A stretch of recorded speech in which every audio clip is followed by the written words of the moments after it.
Sabay-sabay natin alamin ang mga kaganapan na nangyayari sa ating bansa.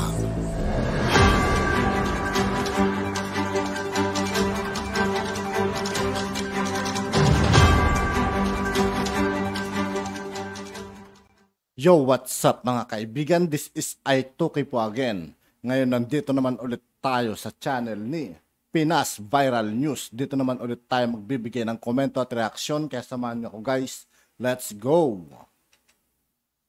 Kakagulat, dating proyekto ni dating Pangulong Gloria Macapagal Arroyo tila niluso na ni Pangulong Bongbong Marcos dahil sa di umano'y labis na korupsyon. Pero bago ang lahat mga kababayan, kung bago ka pa lamang sa channel namin, sa lahat ng hindi pa nakasubscribe mga kaibigan kay Pinas Viral News, mag-subscribe na po tayo at huwag nyo rin pong kalimutan mag-subscribe dito sa aking channel.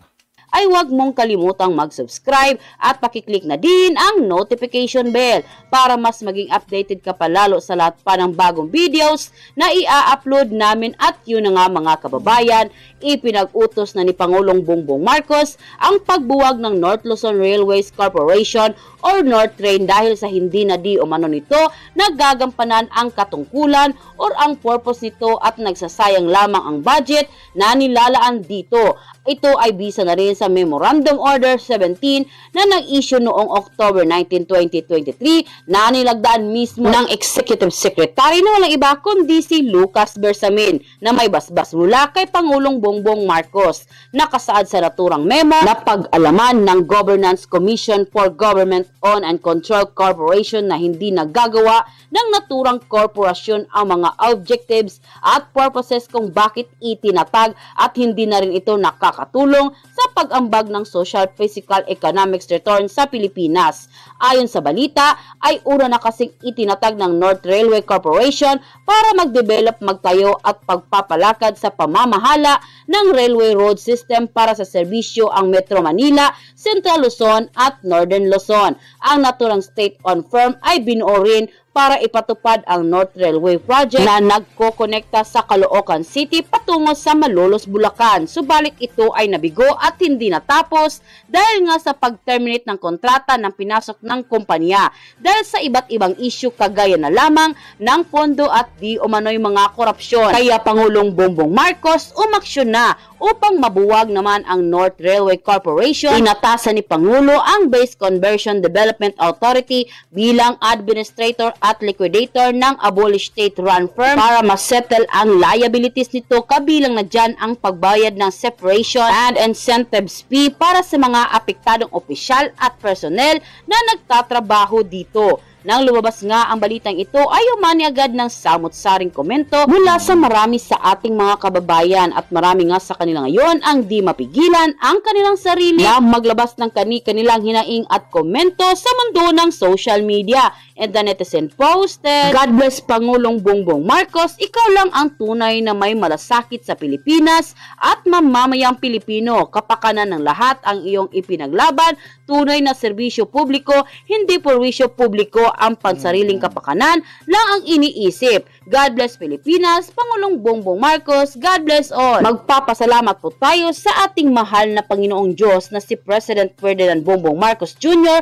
ang ginawang presidente ng bagong administrasyon ng bagong Pilipinas na mayroon talagang pagmamahal sa puso sa mga Pilipino at sa ating bayang Pilipinas. Mabait po talaga siya at hindi mapaghiganti. Ginawa lamang po niya ang tama para sa mga nagsasakupan niya. Mabuhay ang Pilipinas. May God bless us all. Jesus Christ love us. Amen. End quote. Dating proyekto ni GMA nilusaw ni Presidente Bongbong Marcos. Mga kutsero, my goodness.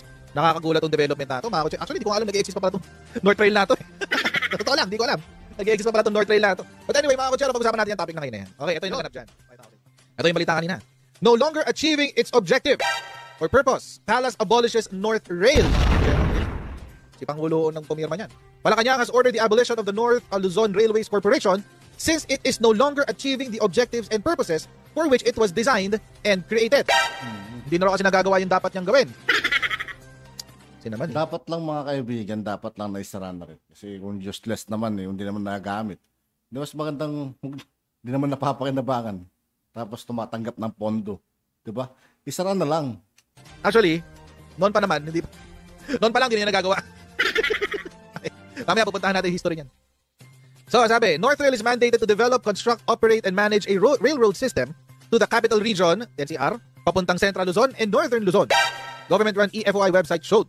Nung May 2019, sabi po ng Governance Commission for GOCCs, inutos na raw yan na mag-deactivate na. 2019 pa lang. Pero ngayon lang siya natuloy. Memorandum Order number 17 signed by Executive Secretary Lucas Bersamin on October 19, 2023 stated that North Rail was no longer cost efficient. Ako, puro gastos lang daw, mga kutsero. And does not generate the level of social, physical, and economic return vis-a-vis the resource inputs. North Rail is not producing desired outcomes. Naku, sana laging ganito. Sana laging ganito ng mga kutsero na kapag merong mga proyekto na hindi naman epektibo, pag merong proyekto na hanggang ngayon ay pinupondahan pa rin, pero wala naman ang silbi, tulad ng PGGG. Tanggalin na! I-abolish na yan! Diba? Yung mga ahensya na wala namang silbi, PGGG. Ayun. So, si BCDA ngayon, tsaka si may hawak dyan si BCDA, will carry out the abolition and serve as the administrator and liquidator of North Rail. Based on the Memorandum Order, North Rail is a pre-operating subsidiary of the BCDA. Ayan. Sobrang masalimuot itong North Rail na to, mga kutsero. Bakit ko po sinabi kanina that this is an Arroyo project? Kasi po, si Arroyo po ang nag-umpisa talaga nito. Si GMA po ang nag-umpisa na itong timeline. Ayan. Nabuo itong North Rail na to, panahon ni Ramos pa. Ayan, tas BCDA na yan. Pero, hindi siya matuloy-tuloy. Kasi walang pondo. Ayan. Dapat magkakaroon na noong 1999. Ayan. Dapat magkakaroon na yan. Kaso, hindi natuloy si Obuchi Fund sa JICA o JBIC pala, JBIC. So, hindi nagkaroon ng pondo. Ngayon, mga kutsero, nangyari, edi Ramos, nagkaroon ng bagong presidente, si Erap. Ayan. And then, ang nangyari, 2002, di ba na-impeach? Nag-resign pala, di ba na-impeach? Nag-resign si Erap Estrada bilang Pangulo. Umupo si Gloria bilang Pangulo. O yan, 2002. Doon nagkaroon ng paggalaw muli dito sa North Rail natin.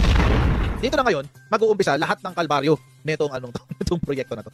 Imagine ilang taon to guys, 19 years. Grabe. 19 years mga kutsero itong kasi 2023 na ngayon, 2002 pa to. Di ba? Grabe rin, napakatagal. Ngayon lang naisaayos. Ano yung ano pa yung pagsasaayos? Sara.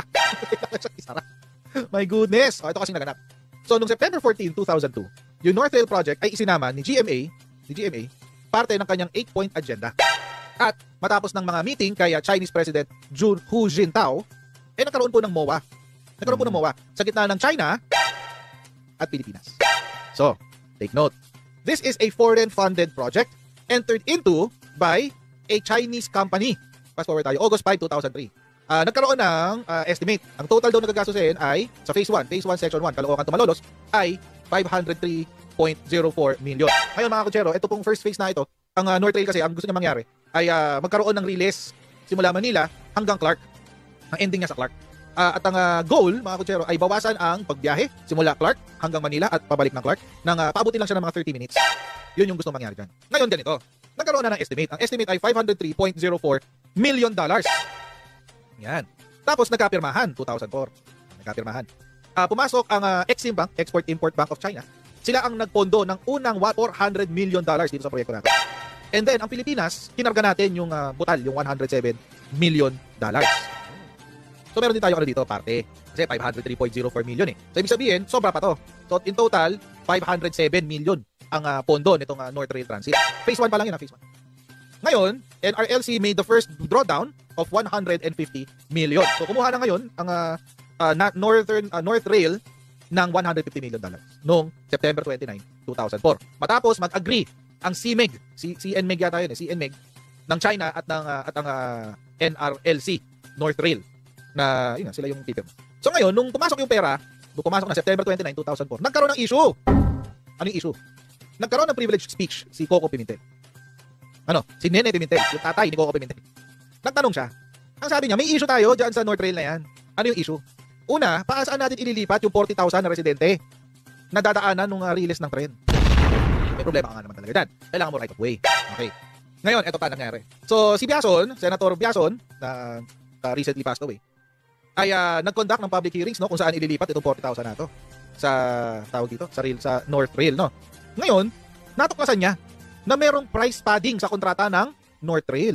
Ano yung price padding? Ang price padding po, mga kutsero, ibig sabihin, masyadong mahal ang binabayaran masyadong mahal ang estimate. Masyadong malaki doon sa actual cost ng construction. Yun. In fact, meron pa nga sinabi merong document na merong balita na sinabi, parang aabot pa raw yun ng 20 million pesos per kilometer. 20 million pesos per kilometer ng riles, mga kutsero.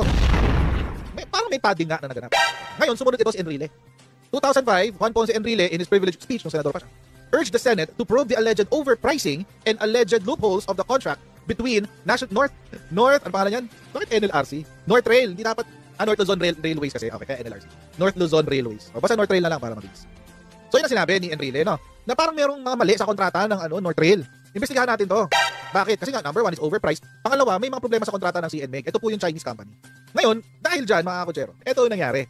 July 2005, ang sabi, Senate Committees on Urban Planning, etc., recommended the termination of hearings on issues of relocation following findings that the resettlement funds, yung pondo na gagastusin para mailipat yung 40,000 na illegal settlers, ay aabot ng 6.6 billion pesos. At available na rin daw yung paglilipatan. So, kunin lang daw yun. They also pushed for the inquiry into the alleged anomalous North Rail contracts by proper Senate committees. Ngayon, mga kutsero, dito na ngayon papasok ang kontrobersya. Ito ho ay ginamit na dahilan para ipa-impeach si Arroyo. Grabe, madugo pala itong North Rail na ito. No? Tapos dito rin nauso yung executive order na pinagbabawalan ng mga cabinet members na umattend ng mga Senate hearings. Dito nauso yun. Si Arroyo ang nagpa-umpisa nun. So, pero ano to, tawag dito, sinabihan ng Supreme Court na masama yun, di pala masama, na hindi pwede yun. So, na overrule yan ng Supreme Court. Ngayon, ano ba yung nangyari? Ano ba yung nangyaring corruption daw? So, yun nga yung corruption is yung padding ng presyo. Masyado raw malaki yung kinosting ng gobyerno. At tapos meron pang aligasyon ng kickback ang Arroyo administration dahil dyan sa North Rail.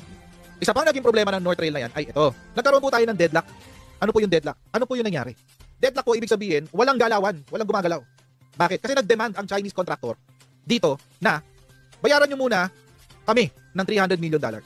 At yun na nga mga kababayan, At yun nga po mga kaibigan, dito po nagtatapos ang ating reaction video.